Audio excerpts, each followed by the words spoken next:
the hardworking men and women of DSNY, because what they've been doing alongside with staffing up and running these 2,600 person 12-hour shifts is also expanding their supervision capacity for the emergency snow shoveler program, because that's a program that is focusing predominantly on crosswalks, sidewalks, unsheltered bus stops.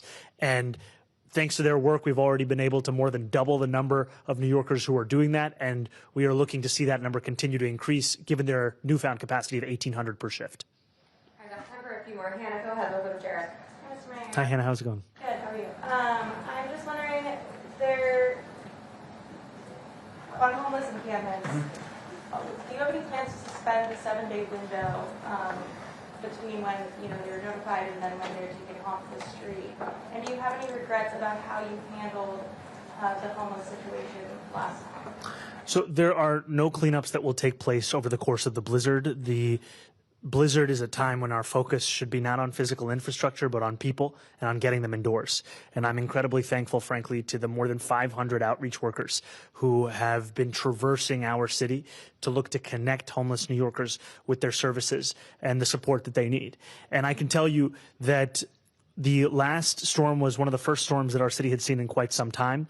And we took a hard look at everything that worked and started it from the first day of this blizzard response, and then took a sense of what can we enhance across the board, because we're always looking to hold ourselves to a standard of excellence. And so that is also why we have started the work of geotagging every single bus shelter and crosswalk. That's also why we have looked to do sustained outreach of expanding the emergency snow shoveler program to supplement the city's work. And it's also why, frankly, that we made the decision to bring in additional equipment in advance of this storm, because what we're looking at, the last time we thought we were going to get a blizzard was 2017, and it didn't come to materialize. The year before that, we actually had one. This is of that nature. This has parts of our city in 24 inches of snow. It requires us doing everything we can to respond.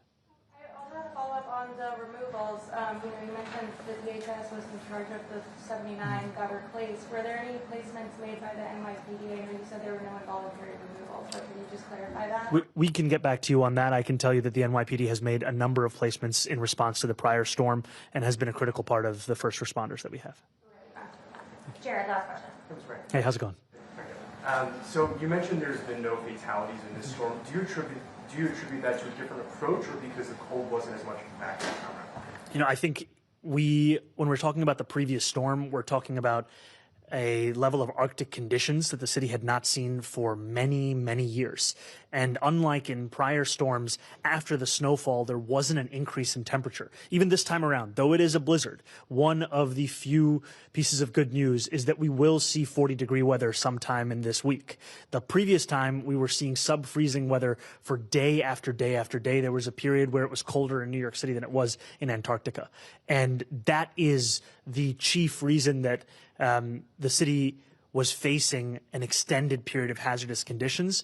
And this time around, we're seeing it'll be a much shorter runway. And also, we're always looking to enhance the work that we're doing to ensure that New Yorkers are getting exactly the kind of service and response they deserve.